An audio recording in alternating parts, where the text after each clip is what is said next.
Before we get started today, I wanted to honor the memory of Jenny Cress Scott.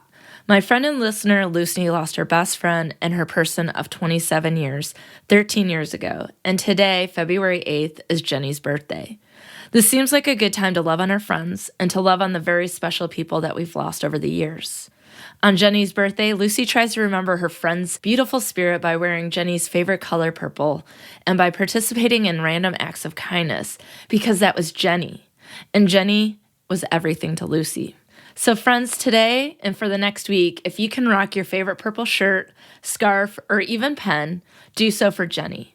And think about paying it forward by putting kindness out in the world, because it's likely to come back to us in dividends. And simply put, we can make someone's entire day. So this one is for Jenny and for Lucy. Rest easy, Jenny.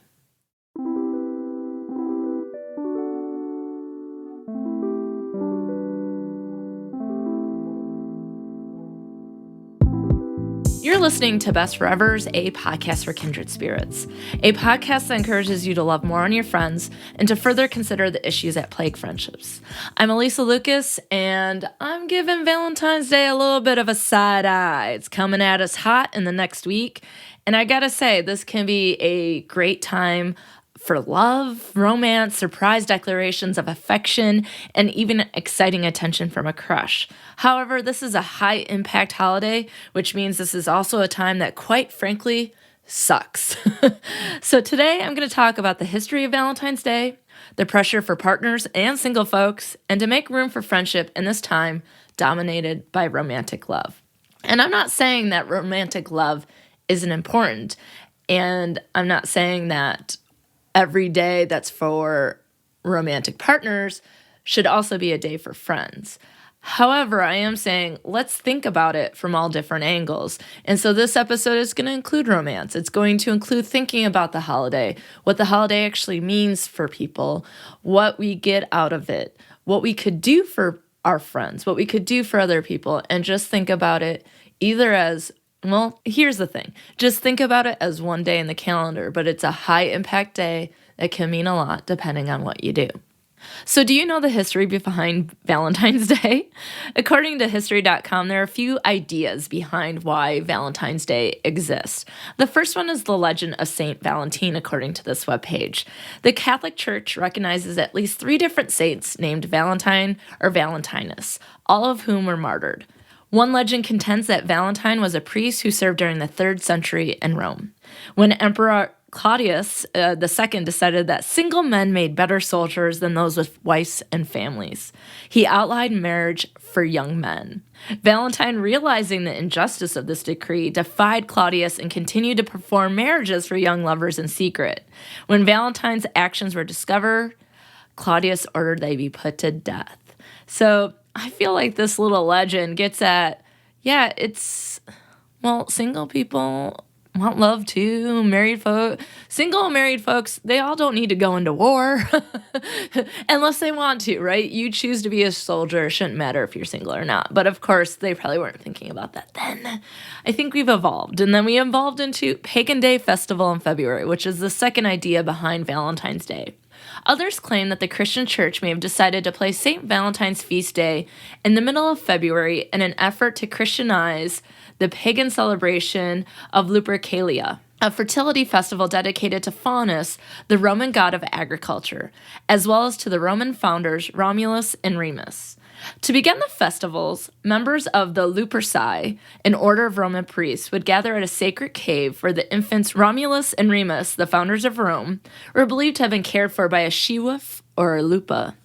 The priests would sacrifice a goat for fertility and a dog for purification. They would then strip the goat's hides into strips, dip them into the sacrificial blood, and take to the streets, gently slapping both women and crop fields with the goat hide. So now, in this story, it appears that women and crop fields are on the same playing field. Pun not intended, but now realized. Okay. Far from being fearful, Roman women welcomed the touch of the hides because it was believed to make them more fertile in the coming year. Later in the day, according to legend, all the young women in the city would place their names in a big urn. The city's bachelors would each choose a name and become paired for the year with his chosen woman. These matches often ended in marriage. This second story behind Valentine sounds like a really interesting twist for The Bachelor and The Bachelorette. Just put people's name in, pull them out, and then follow them along for a year, see what happens. Wait, actually, never mind, ABC, I apologize. That already exists. It's called Married at First Sight. I literally just remembered that existed. Okay. The last story behind Valentine's Day is a day of romance. The Lupercalia survived the initial rise of Christianity, but was outlawed as it was deemed unchristian at the end of the 5th century when Pope Gelasius declared February 14th St. Valentine's Day. It was not until much later, however, that the day became definitively associated with love. During the Middle Ages, it was commonly believed in France and England that February 14th was the beginning of birds' mating season, which added to the idea that the middle of Valentine's Day should be a day for romance. So apparently, we getting busy in the middle of the month because the birds are, which makes me wonder what the bees are doing. So when you think of Valentine's Day, do you think of one of these 3 stories from history.com? Or do you view it as perhaps a Hallmark invented holiday that you were forced into as a kid, handing out little paper cards to every single student in your class, whether you liked them or not? And then later you were meant to feel bad on this day if you didn't have someone to jump the red wall of candy, flowers, and love together. But you became okay with it once you had a partner. Maybe that's more of how you think of it. Maybe that's how I think of it. I think certainly the day has evolved from, goat hide slapping and bird mating to it is a day to sort of declare our love for another person in a romantic sense, whether we have been married for, like my parents, almost 50 years, whether you got married in the past year, whether you're dating, and even if you're single, perhaps to declare that you have feelings for someone, right? That we're all supposed to be cuffed on Valentine's Day, right? Isn't that the deal? So certainly things have changed quite a bit since 270 AD, but in 2019, we're still focusing on this day of the end all, be all day for romantic interests and partners. At a secondary level, I would say this day is also something for children. They get the mail in those brown paper bag mailboxes, they get some class cupcakes, and perhaps a little present in the family. Or at least that's what I remember from my childhood. I did enjoy, I'm a huge fan of making connections, and I'm a huge fan of sending out mailings and things like that. So I enjoy that day, and cake, besides macaroons, is my favorite. I don't need the frosting, I just need the cake, okay? So, a day where you're like, cupcakes and mail? Cool, let's do this thing. So I do understand that although it is a day that focuses on relationships, that also there is a large part dedicated to children. And you might wonder if that's the case because it's a way to socialize us into this day, that we all start to understand what this day is about and how we should approach this day. And many of us, no matter our relationship role or status, may receive a Valentine's Day card. According to the Greeting Card Association, there are 1 billion cards sent out for Valentine's Day each year, and that is only second to Christmas. And to me, that is amazing. So to be like, it's just a Hallmark invented day. 1 billion cards. 1 billion. 1 billion cards. That is, to me, like, hey, I like it because there's love getting out in the world, but I almost wonder if we could increase that if we widen who we might declare our love for on that day. So, with the focus on romance, there is a lot of pressure placed on people. First, we have the pressure to make the most of the day when we do have partners. So how do people celebrate? Is it treated like just another Thursday night? Or do you declare it a date night? Are gifts, cards, or maybe some old school mixtapes or CDs exchanged? I do think that there's so much surrounding the holiday that it puts pressure on people to be the best partner, to get the best gift, to make the biggest surprise by celebrating this perfect day. And in my gender class, we talk about how on these holidays, like Christmas and Easter and other non-religious holidays, maybe even 4th of July, that women are more likely to carry the load of having the perfect day, having more of responsibility and making it be a joyful day for everyone around them. The Greeting Cards Association, for example, indicated that women buy 85% of the Valentine's Day cards. And for many of the holidays, that also is probably the case for making the plans, shopping for gifts, taking care of the kids-related holiday stuff like those class cupcakes, and more. And again, I'm not saying that there aren't people who are involved, but there is research to indicate that women participate in more emotional labor than men do. So when we feel like we have to have a perfect time in the day, I think the day ends up being like the worst. It ends up having this huge letdown because we have so many expectations and the pressure becomes too much. And I know it's not just on Valentine's Day. And sort of the example I think of is New Year's Eve, right? It's this, you're starting this brand new year. And, Adrian and I were talking about manifesting with our friends. And there is something exciting about a new year. And I do think it can be a great way to sort of reflect on the previous year and look ahead. But that New Year's Eve night of who are you going to celebrate ringing in the new year with? Who are you going to kiss at midnight when the ball drops, right? That there is a lot of pressure to make those plans, to have those people around you, to get maybe a new outfit, to make all of these plans that could be expensive. And then when things go wrong, it could end up being less fun than a spontaneous Tuesday night at trivia, right? That sometimes it's those days that mean more than really having to go through the hullabaloo to celebrate a holiday. And then we also have this added pressure of social media where people are posting everything. Oh, and then my partner got me flowers. Oh, and then we did this. And then she surprised me with that. And so then it becomes like a keeping up with the Joneses for gift giving and declaring love and sharing and all those kinds of things. And it can just make everything feel like a major letdown if things don't go the same way for you. And so I would say for New Year's Eve that I didn't make plans for so many years after being disappointed. And, the last 2 years I have celebrated the new year with my friends, but it's been so relaxed and there was no pressure. It was just so enjoyable, just hanging around in PJs and watching, all the stuff on television and just chit-chatting and eating snacks and that sort of thing. That seems like a great way to ring in the new year.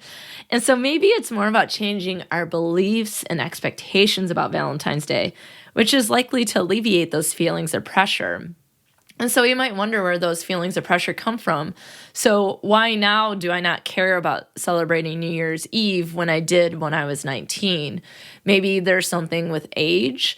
Maybe there's something with just wanting to be as happy as possible. And sometimes I think we assume people are happy when we don't realize things that are happening behind closed doors or behind the smile on people's faces. And so I think we might all be led on to believe that people are having greater times or better lives than ourselves. And so then it's like it ends up becoming a competition that can just be problematic for all, right? People who can't compete, people who don't want to compete, people who feel like they should win and they don't. Like it just becomes really difficult to manage.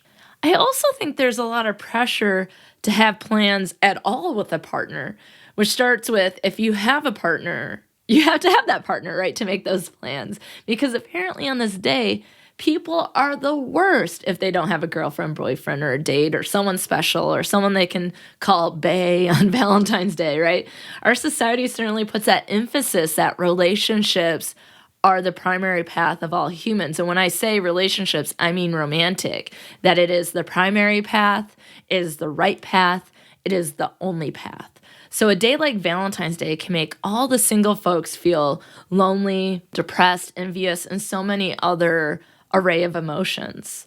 Much like with romantic partners, single folks can feel so much pressure to find a date for this time or overly emphasize being in a relationship and then feeling like there is something absolutely wrong with them if they don't. And that's bullshit. There's nothing wrong with people if they don't have a date for Valentine's Day, right? There's nothing wrong. Maybe it's timing. Maybe, let's not force it because even if you do have a date, maybe they're the worst date, right? And we don't want that.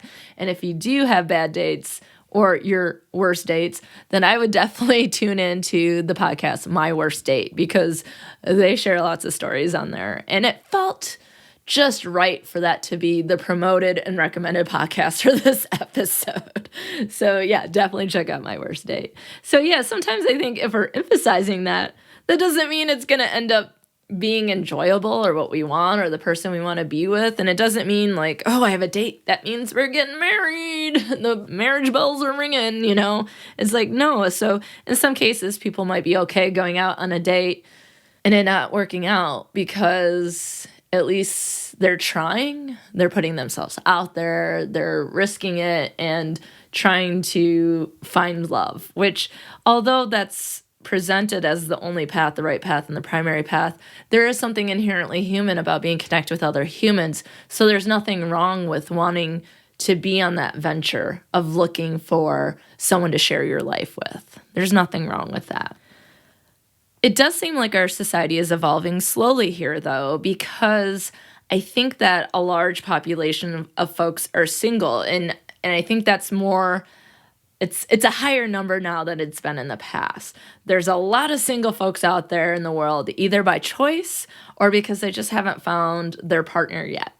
In May 2018, Rebecca Fishbein wrote an article entitled How to Deal When You're the Last Single Person in Your Friend Group. And she talks about how in 2016, that 59.8 million households were, quote, maintained by single men and women. 59.8, right?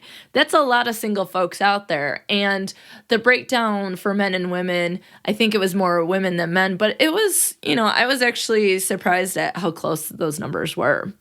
So it is important to know that these feelings are normal, right? This idea of wanting to have a relationship and feeling pressured and feeling sad if that isn't the case. So if you are feeling lonely or you are feeling sad or you're wishing for a partner and you don't have one, you might feel especially down around this time of year. And it's absolutely 100% normal. There's nothing wrong with you. You are not alone. There are many of us who will be experiencing the exact same thing as you, maybe to different degrees, maybe different emotions, but we might all at least be in the same realm of feelings.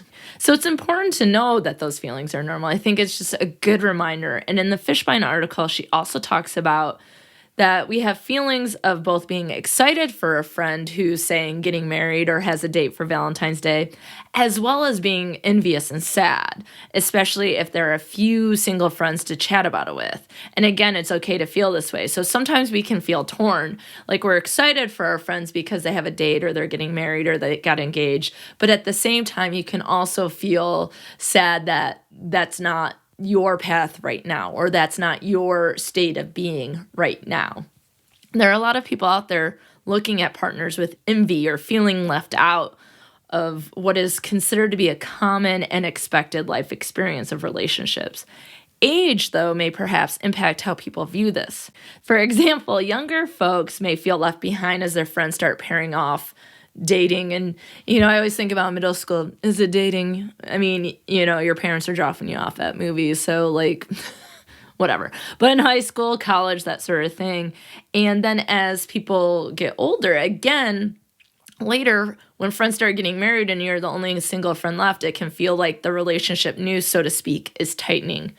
And then I think that we can experience this again when our lifelong partners may pass, from natural causes or other just unexpected events that, people may feel sadness from losing their partner and feeling left out, or seeing that people have new partners, right? So, after divorces or you see widows or widowers who are finding new partners, that other people will feel the same way. So it's almost like age just says what situation you might be more sad about, but it seems like an experience that might be experienced more than once in your lifetime, and maybe a lot when you're younger and people are dating, maybe a lot when people are starting to get married, and maybe a lot later in life, but it does seem like something that is pretty consistent across the lifespan. But here's the thing, everyone's path is different. Things don't always happen in the same order, right? The typical order was you meet someone and then you go on your first date, and then there's a first kiss, and there's a second day and a third day, fourth day. Then, then sex, and then I don't know why I whispered that. But then it's like, then you perhaps get engaged, and then you meet the parents, and then you get engaged, and then you get married, and then the baby comes. Here's the thing: people meet and have sex, and then maybe the baby comes, and then they move in, and then they meet the parents, and then they get married. Whatever works for you, whatever your life is bringing you, that's the order that was meant for you. So sometimes these things don't happen in the same order. They don't happen at the same time. So you might not get married at the same time. You might not have babies at the same time. You might not go to school at the same time. You might not have your dream job at the same time. All these things might happen. And in some cases, they might not happen at all. And so that is because we each have our own path. And I think that's really important to embrace. So for example, I was an undergrad for 6 years, doing 2 victory laps, whoop, whoop. And then I earned my PhD when I was 31, which may be a lot later than others who earn this degree. But I also know there's people older than I am who finish their degrees. And you also see all the time people going back when they're much later in life, going back to school to finish a degree, or, the kids are off to college and so they go and get another degree. So all these things can happen in different ways. And now I'm just up for tenure at my university, whereas most of my friends from graduate school have earned tenure and several promotions already. And I'm 40. I don't have any children unless you count my furry cats. And I know there are some people who absolutely detest that and will debate me on it. And that's fine. But yeah, I have 2 cats and I'm not married. So have I been asked if I was dating someone? Yes. Basically, my entire life. Like, knock it off. I'm 9 years old. I'm 12 years old. I'm 15 years old. I'm 40 years old. I'm over it. I've been told I'll never find a husband because I do have cats. And I'm like, wow, we're really still buying into the crazy cat lady, stereotype. It's like if I had 2 dogs, then it's like, oh, you'll get a husband real fast. And it's like, I'm a pet lover. Why is that not something that's seen as maybe perhaps something that you would want in someone versus like, oh, dear God, she has cats. You know what that means. Like, yeah, tell me what it means. Oh gosh, there's a comedian, I'm trying to think of his name right now, but he does this bit about where he talks about a stereotypical woman who is single later in life, and she has a bunch of cats, and she has like a hot firefighter calendar in her office, and she reads her John Grisham's, like this like whole stereotypical thing. And I'm just like, are we past that yet? Have we not gotten to the point that everyone is different? And I say that because I hope for that, and seeing all my students, no matter who they are, what they want to do, as long as they're not hurting themselves or anyone else, I want to see them succeed. And it doesn't matter if they believe the same things I do or they like the same things I do. I want them to be happy in life. Like I say, everyone deserves to be happy, healthy, and safe. But I do understand, though, we are socialized into these things. We constantly see them in the media. We are constantly said things by our family, our friends, ex-partners, current partners, future partners, co-workers, religious friends, neighbors. I mean, it's just everywhere. So although it might be a pipe dream just to be like, are we past stereotypes, and asking people when they're getting married, and asking people then when they're going to have kids, and asking people, it's almost become, I understand that these are questions that we ask to get to know people, but a lot of times there might be a lot of pain behind those questions. Like, I don't ask if people plan to have children because they might decide not to have children. And you know what? They might not be able to have children, and I don't know that. So I'm not going to ask someone that I don't know really well a question that's going to make them feel horrible. And so that's sort of the thing to consider, is that, yes, I want everyone just to be happy and let everyone else be happy. But we're all living in a world that has these images and these messages and these pressures. So we're working against this. Oh, so yeah, never going to find that husband if I don't get my cats. And here's what I'll say to that to get us back on track. Have you met my cats? Have you seen pictures of my cat? They're pretty awesome. So I think I'm doing okay. But I can't say that there weren't times where I didn't feel like people looked at me like I was a freak, or I didn't feel left out, or they didn't think I was ever going to experience the things people are quote unquote supposed to experience. But I think embracing my own path, that this is my life, is helpful. It doesn't solve everything, and it might not be the solution for you. But it would be helpful if we were accepting of all those different life paths that I'm talking about. Hashtag you do you. And being mindful that most things in society may be relational focused, romantically or with families, and most obviously it's going to be heterosexual focused as well. So not only do we focus on romantic relationships, but we sort of assume that the type of relationship people are going to have is heterosexual. But we also know at the same time that that's not true. There are so many people outside of that heterosexual bias that we are ignoring, that we are placing into, like, trying to force into a box, even for people who are heterosexual, are already having a tough time because they're single, right? Then you're trying to place someone in a box who's like, I don't even like dudes. I don't even like girls. And it's like, oh gosh. So yeah, there's a lot going on. And so if we could accept those different life paths and being mindful, I think that would be helpful. And we also have to consider that this time of year might be difficult for all the people that I've just mentioned, including the LGBTQ community, where people might not feel like they can be out and open about relationships and declare who they love, whether it's romantically or otherwise. But also we have to consider about the people who've lost loved ones over the years. Hi, Ferguson. Hi, honey. You want to come and give love to everyone? He is like up in my junk right now. He's declaring his love for all of the friends of the benefits who support us on Patreon and all the listeners. And he's like, get a step in and wrap it up, sister. We need to go to bed. Come on, buddy. Get down. Okay. Sorry for a little interruption or a little love fest from Ferguson.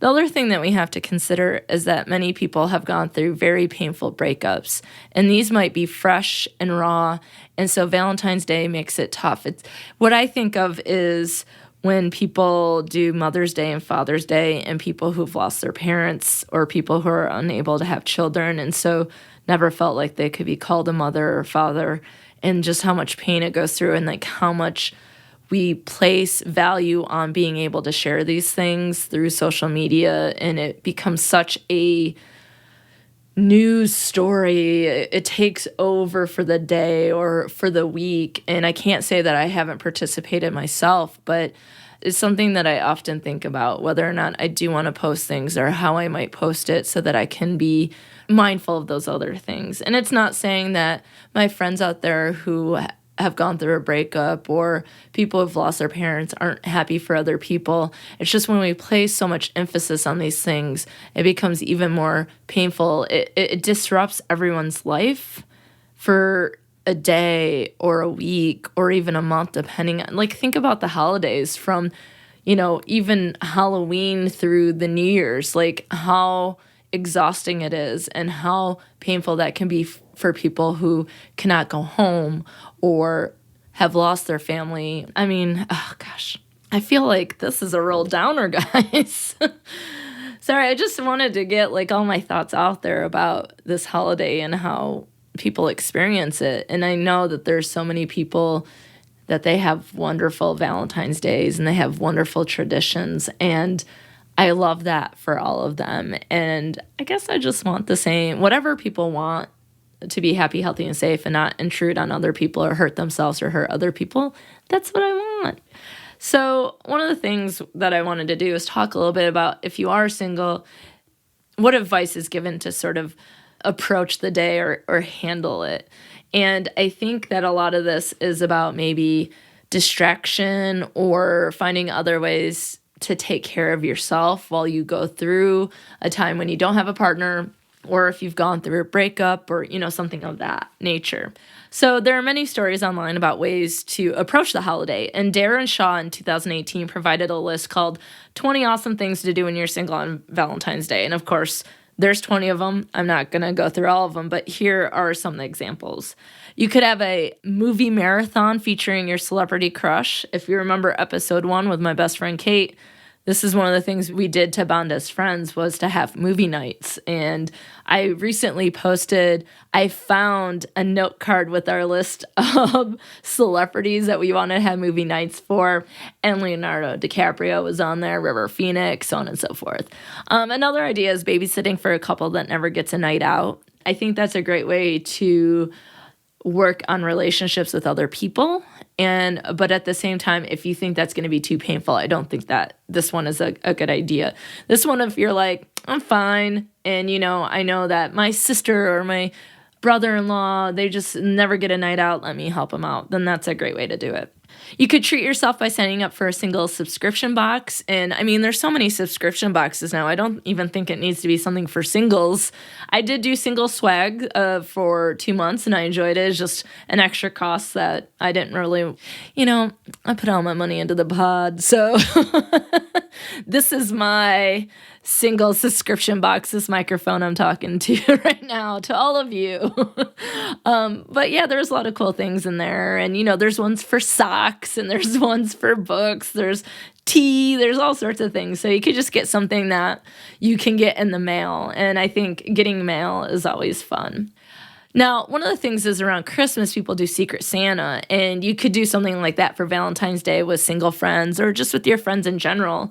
I don't think that because someone is single or because they're in a relationship, they need to necessarily do anything different. They could just think about doing something to show that you care about the people that you care about. You can gather your friends and play Tinder roulette, which sounds, gotta say, dangerous. So I like to say, safety first, folks. Be careful and cautious with the Tinder roulette. And if you're wondering what that is, I probably know that you know that it's a dating app, but I'm just saying, they're just going to swipe and see what happens. And again, be cautious. Now, one of the things that I can appreciate as someone who loves friendship so much is that the character Leslie Knope talked about Valentines Day on Parks and Rec and really brought this day where women could come together and celebrate each other and celebrate friendship and women supporting women. And so that's something, and that happens on February 13th. So you could take a note from Jessica Biel's character in the movie Valentine's Day and throw an anti-Valentine's Day party. And I like this one. Do something your ex hated. So if you really like Chinese food and your ex is like a boo and vetoed it every time you're going out, you're like, I'm going to have so much Chinese food and I'm going to stick it to my ex because of it. And then this is also kind of a fun one too. Grab a friend and fake your way through couples deals. So you could do couples massages together as friends. And you'll see that this is just some of the ideas. And some of them were have a spa day, pamper yourself, go shopping. And there's a lot of things that maybe focused on individual self-care. But there are a number of things that is about friendship. So when you're single on Valentine's Day, a lot of the suggestions is that you turn to your friends. And I think this is also the case in a list created by Sweeney from 2018 called 30 Things to Do When You're Single on Valentine's Day. And again, I'm not going to read 30, but all of my sources are in my show notes, so you can check out what the different ideas are. You could host a singles-only dinner party, so maybe you can do some matchmaking. And I think that it doesn't necessarily have to be a romantic matchmaking. It could just be a friend. Bring people together and introduce new people to other people, and maybe you create a wider friendship group. This one, there's a couple on here that I'm pretty excited about. Plan a Valentine's Day crafternoon. Oh my God, who invented that? So crafting an afternoon. Crafternoon. Oh my God.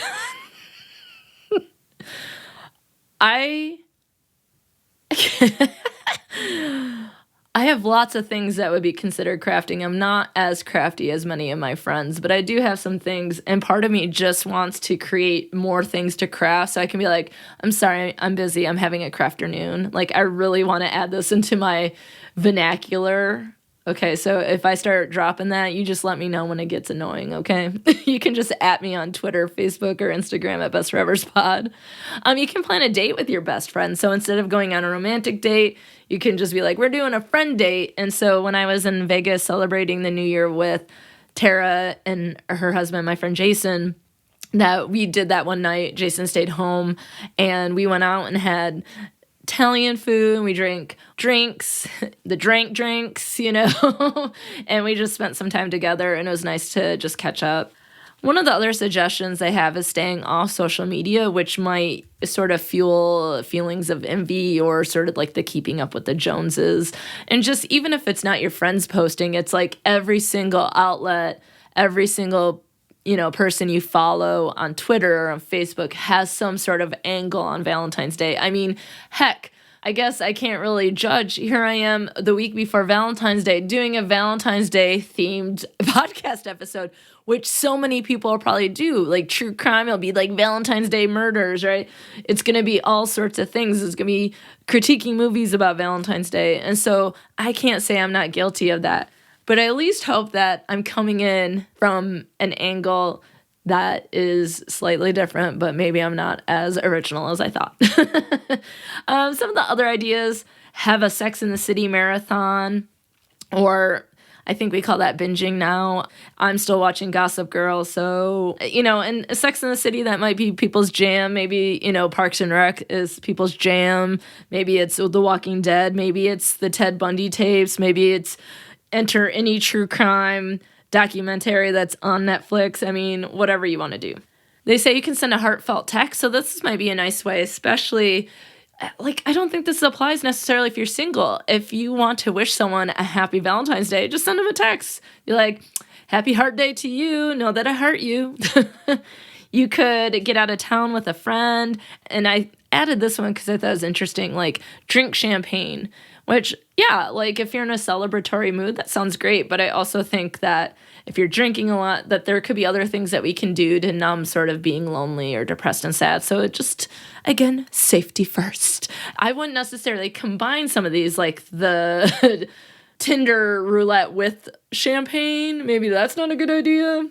So just, think about what you're going to do. But maybe the idea is you don't have to follow the list. Maybe those inspire something else, or you're just like, you know what, it's not that big a deal to me. I got work to do. It's a Thursday night. But maybe in a year that it's a Saturday night, where that's more in our society considered to be a date night, that maybe you're like, you know what, that year I'll plan something in advance so I know that I have something to do that day.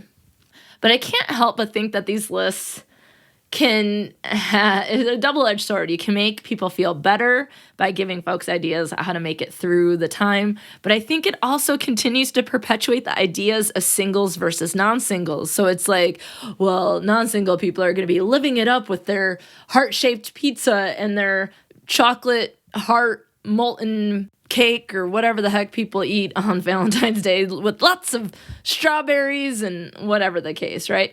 But here's the thing. I don't think that necessarily means that we judge those people heavily because, heck, heart-shaped pizza sounds delicious, right?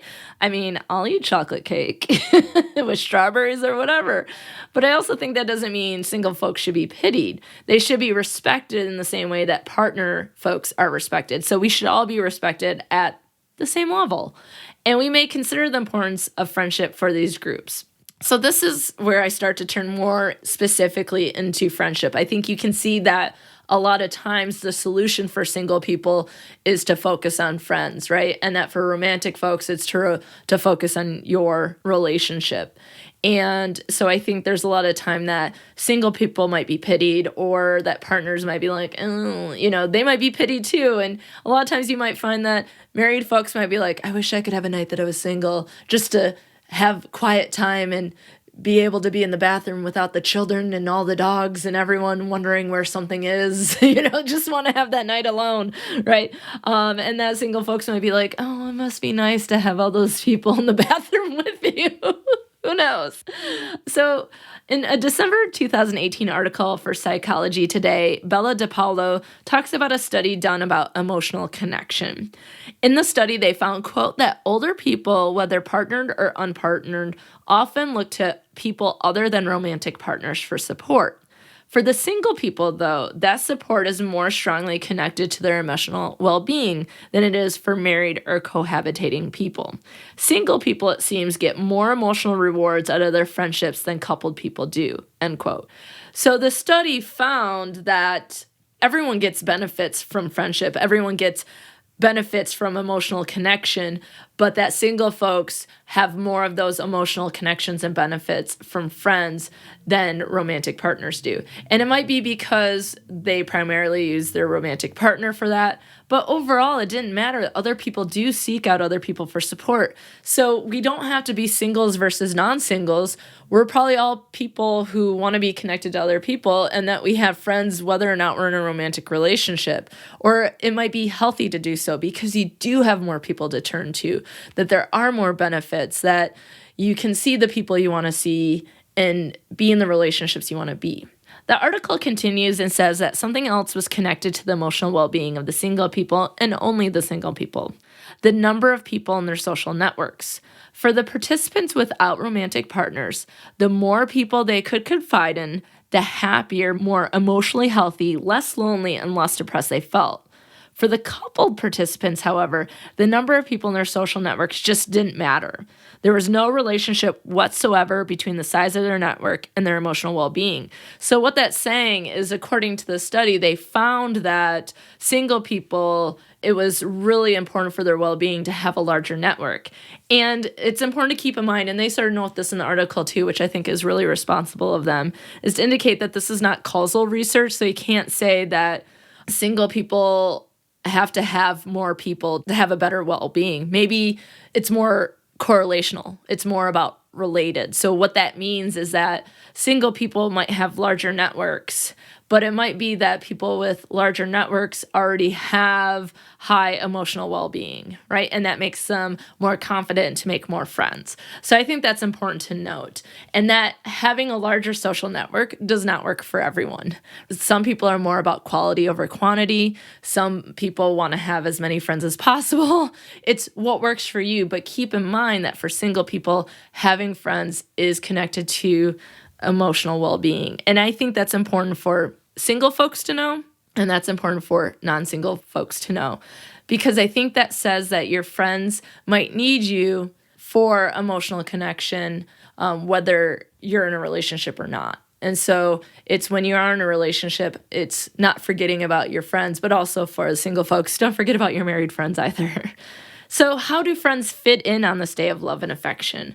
I think we can agree that the focus is not on friends, unless perhaps someone has a crush on someone, or friends get together perhaps to look for partners or to trash ex-partners or have that anti-Valentine's Day party, if you will. So let's talk about some of the things that can be helpful. So as mentioned before, cards are very common on Valentine's Day, and friends can exchange these. American Greetings webpage provides suggestions for what to write. Now, I think it's interesting that there is an article about how to write cards to your friends, but if people aren't sure, then it is definitely helpful. And so there's 3 ways that could help write those cards to friends. The first thing is affirm what makes them special. So the webpage says, here are some things that you could write.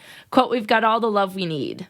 Quote, there are some problems chocolate can't solve. That's where friends like you come in. No one should ever take your place, and no one's ever going to. Our friendship is sweeter than any candy. The next one is sharing your sense of humor. Valentine's Day is for suckers, especially the red cherry heart-shaped kind. Being friends with you is all that in a bag of chocolate. Next year, let's just wait till the roses are on sale and take ourselves out to dinner. Our friendship deserves every candy heart in the bag. The last suggestion is to keep it simple, and some of those examples where friends like you keep the love going all year round. One day isn't enough to tell you how much I love our friendship, but it's a good start. I'll do snaps to that. Valentine's Day is only one day. What we share means more to me than any flowers or chocolates. So yeah, on Valentine's Day, you don't have to do anything out of this world or something that's going to be out of budget and so on and so forth, right? And then the last one, there's a lot of things I love in the world. Thought you should know you're one of them. I love those. Yay for loving on friends. In 2016, Suzanne Deggs White wrote for Psychology Today, 20 Ways to Celebrate Valentine's Day with Best Friends. Again, here's some suggestions, not the whole list. You can send flowers. Actually, I think I did do a whole list because they're split down in 4 ways. So one of them is if your friends are far away, you could send flowers, edible arrangement. This one I'm kind of excited about. A pajamagram. Oh my God, crafternoon in my pajama jams. Okay, I'm excited about this. Pajamagram is when you send your friend pajama bottoms that reflect something that they love. Love it. Love it, love it, love it. You could send them a love letter, which I like that idea for friends. And actually, if you go to my webpage, bestforeverspod.com, and you go under the surveys tab, there's a survey called Dear Friend, and it's going to be one of the very first surveys I created. And it's a place where you can write letters to your friends to let them know how much they mean to you. And then I can share those on the podcast if you're so willing to share. So if you want to do that, I would love to hear any of the love letters that people wrote to their friends or have in the past. So you can also email me at bestforeverspod@gmail.com and just put the subject line, Dear Friend. And then the last thing, if they're far away, is you can create a YouTube video. There's lots of clever ways through technology that you can make things for people. If you're closer, you could do something like a date night, like we mentioned. You could do a luxury spa or something a little bit cheaper, like a mani-pedi, because luxury spa sounds expensive. And then this last one, I'm questioning. It says, create a serious Thelma and Louise adventure. And the examples they give is like bungee jumping or doing some sort of adventure. But I'm like, did you see Thelma and Louise? Because I don't think. Basically, they shot someone and then went on the run. So I might stay away from Thelma and Louise adventures that get you in trouble with the law. But if you're like, hey, let's go on an adventure to Grand Rapids, Michigan and check out some breweries, then that seems like a great adventure. Next one is, again, anti-Valentine's Day. So people are really trying to rip this day down. You can watch your favorite rom-com or the most recent sports event. You could eat grilled cheese. I like this. Let's have like a grilled cheese buffet. I think that grilled cheese was supposed to go with the rom-com and sports. You can binge Netflix, have a low-budget makeover night, and have a gender mix, a pajama party. Don't forget those pajamagrams. Oh my God, so amazing. You could do, if you want to do activities, you could do things like working out, paint and wine, day trips, and then something called a mystery shopper where you go out and if you see that your friend likes something, then you go back and buy it on the sly. I think that might put too much pressure. Like if the friend doesn't know about it and they don't seem to like anything, and then you're like, oh dear God. So maybe more of a Secret Santa might work. And then also in January 2018, Live About webpage talked about things to do on Valentine's Day with your friends. First off, they said spend the day. Create an annual movie date with friends. And if you go back to that list, you could do movie marathons of your favorite actors or actresses.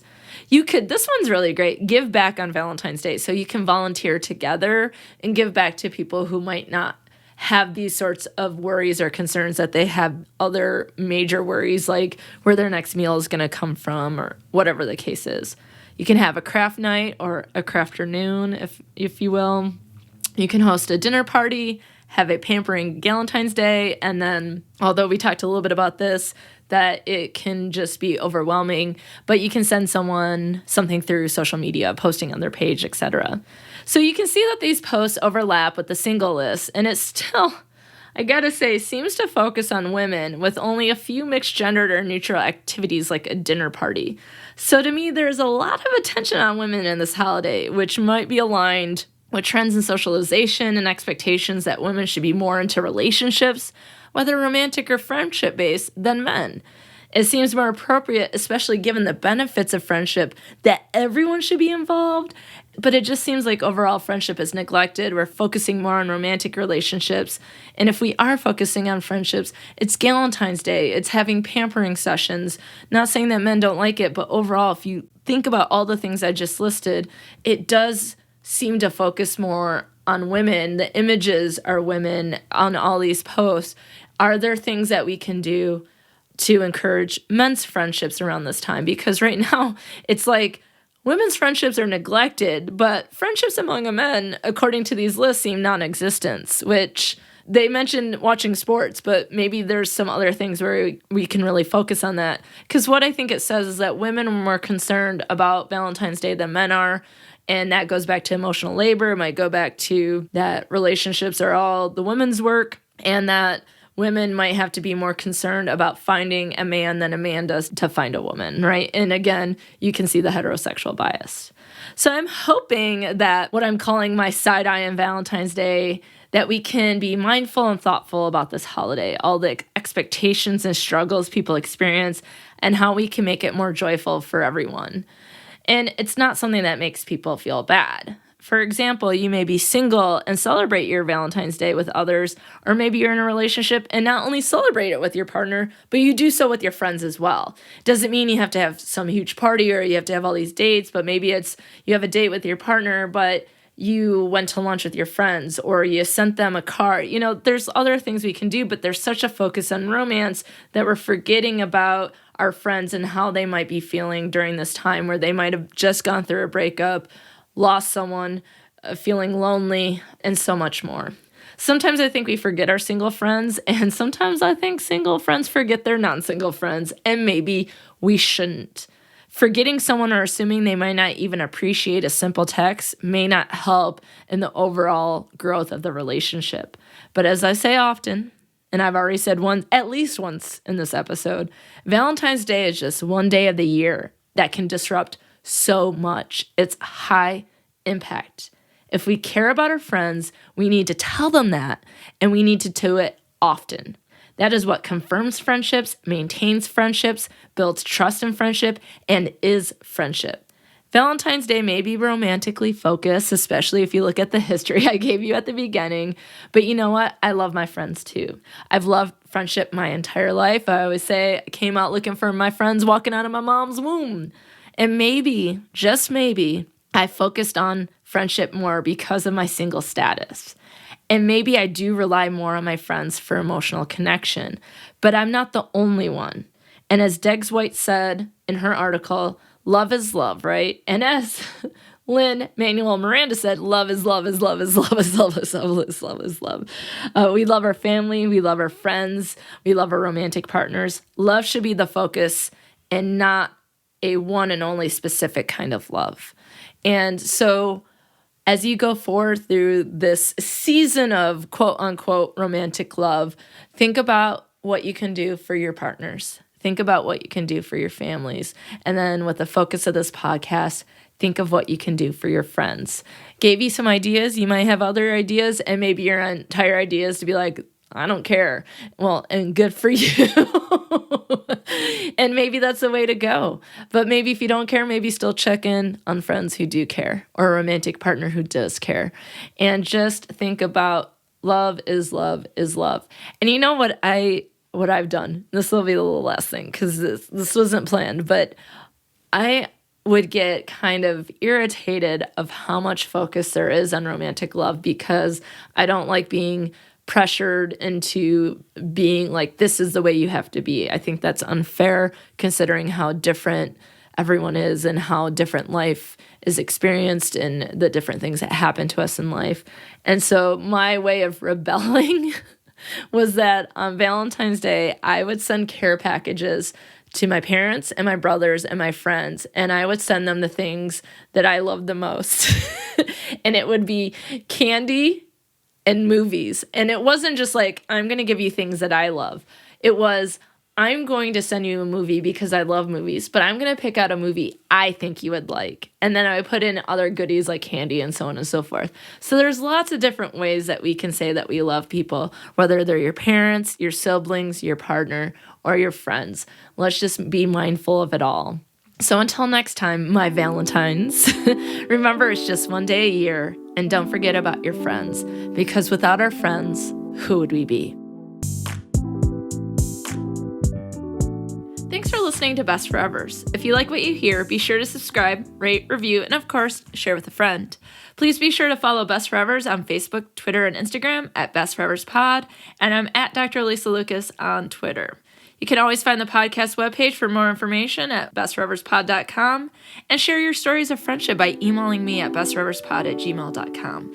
And if you'd like to support the movement to love on our friends more, check out the podcast on patreon.com/bestforeverspod. Now, friends, check out this recommended podcast that you must get in your ear holes immediately.